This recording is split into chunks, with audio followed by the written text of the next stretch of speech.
ಸಮಾವೇಶದ ಸಂಘದ ಅಧ್ಯಕ್ಷರಿಗೆ ಮತ್ತು ಇತರ ಪದಾಧಿಕಾರಿಗೆ ತಿಳಿಸಿದ್ದೆ. ಆದರೆ ನನಗೆ ಮಂಡಿ ನೋವಿನಿಂದ ಸಮಾರಂಭಕ್ಕೆ ಬರೋಕ್ಕಾಗಲ್ಲ. ಈ ವಿಚಾರನೂ ಕೂಡ ಸಂಘದ ಅಧ್ಯಕ್ಷರ ಗಮನಕ್ಕೆ ತರ್ತಕ್ಕಂಥ ಕೆಲಸವನ್ನು ಮಾಡಿದ್ದೇನೆ. ಹಾಗಾಗಿ ನಾನು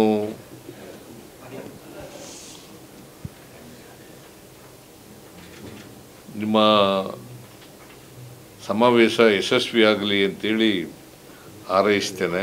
ಈ ಸಮಾವೇಶಕ್ಕೆ ಹಾಜರಾಗಿದ್ದಾರೆ, ಅವರು ಮಾತನಾಡ್ತಾರೆ. ನಾನು ಒಂದು ಸಂದೇಶವನ್ನು ಈ ಸಂದರ್ಭದಲ್ಲಿ ಕಳಿಸಲಿಕ್ಕೆ ಬಯಸ್ತೇನೆ.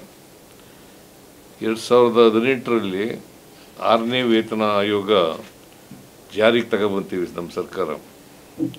ಅಂದರೆ 2013ರಿಂದ 18ರವರೆಗೆ ನಮ್ಮ ಕಾಂಗ್ರೆಸ್ ಪಕ್ಷದ ಸರ್ಕಾರ ಇತ್ತು. ಆಗ ನಾನೇ ಮುಖ್ಯಮಂತ್ರಿಯಾಗಿದ್ದೆ.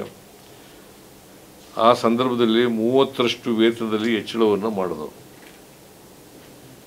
ಅದು ಜಾರಿ ಕೂಡ ಬಂದಿದೆ. ಬಹುಶಃ 30%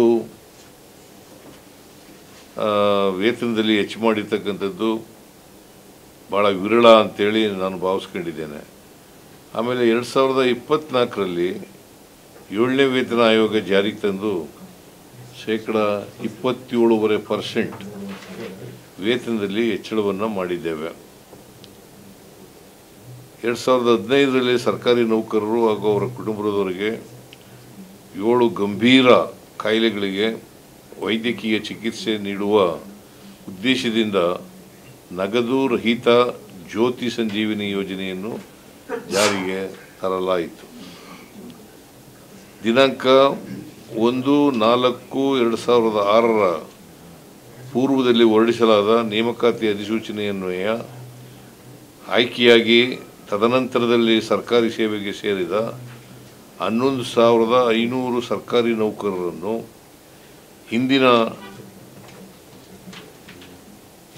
ಡಿಫೈನ್ ಪಿಂಚಣಿಗೆ ಒಳಪಡಿಸಿ ಆದೇಶ ಹೊರಡಿಸಲಾಗಿದೆ.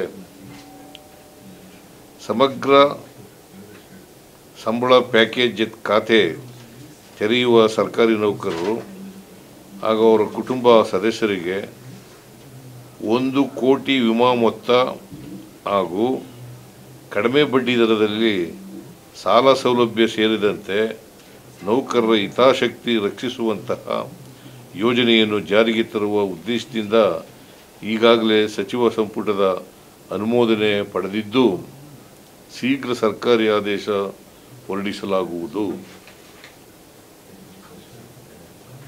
ಪ್ರಸ್ತುತ ಸರ್ಕಾರದ ಮುಂದಿರುವ ಪ್ರಮುಖ ಬೇಡಿಕೆಗಳು ಅವ್ಯಾವೆಂದರೆ, ರಾಜ್ಯ ಸರ್ಕಾರಿ ನೌಕರರು ಮತ್ತು ಅವಲಂಬಿತ ಕುಟುಂಬ ಸದಸ್ಯರಿಗೆ ನಗದು ರಹಿತ ಚಿಕಿತ್ಸಾ ಸೌಲಭ್ಯ ಕಲ್ಪಿಸುವ ಕರ್ನಾಟಕ ಆರೋಗ್ಯ ಸಂಜೀವಿನಿ ಯೋಜನೆ. ಇದು KASSಗೆ 2002ರಲ್ಲಿ ಸರ್ಕಾರವು ಅನುಮೋದಿಸಿದ್ದು, ಸರ್ಕಾರಿ ಆದೇಶವನ್ನು ಹೊರಡಿಸುತ್ತೇವೆ. ತಾಂತ್ರಿಕ ಕಾರಣದಿಂದ ಈ ಯೋಜನೆ ಅನುಷ್ಠಾನಗೊಳ್ಳದೆ ಬಾಕಿ ಇದ್ದು ಅತಿ ಶೀಘ್ರದಲ್ಲಿಯೇ ಜಾರಿಗೊಳಿಸಲಾಗುವುದು.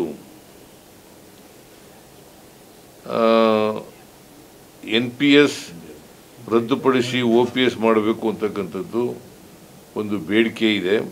ಈ ಬೇಡಿಕೆ ಬಗ್ಗೆ ಸರ್ಕಾರಿ ನೌಕರರು ಮನವಿಯನ್ನು ಕೂಡ ಮಾಡಿದ್ದಾರೆ. ಸರ್ಕಾರಿ ನೌಕರರ ಮಹಾ ಸಮ್ಮೇಳನದಲ್ಲಿ ನೀಡಿದ ಭರವಸೆಯಂತೆ ರಚಿಸಲಾಗಿದ್ದ NPS ಸಮಿತಿಯ ಅಂತಿಮ ಸಭೆ ನಡೆಸಿದ್ದು, ಶೀಘ್ರದಲ್ಲಿಯೇ ವರದಿ ಪಡೆದು ಸಮಿತಿಯವರು ನೀಡುವ ವರದಿಯನ್ನು ಪರಿಶೀಲಿಸಿ ಅಧಿಕಾರಿಗಳೊಂದಿಗೆ ಚರ್ಚಿಸಿ ಹಾಗೂ ಪ್ರಣಾಳಿಕೆಯಲ್ಲಿ ನೀಡಿರುವ ಭರವಸೆಯಂತೆ OPS ಜಾರಿಗೊಳಿಸಲು ಕ್ರಮ ಕೈಗೊಳ್ಳಲಾಗುವುದು.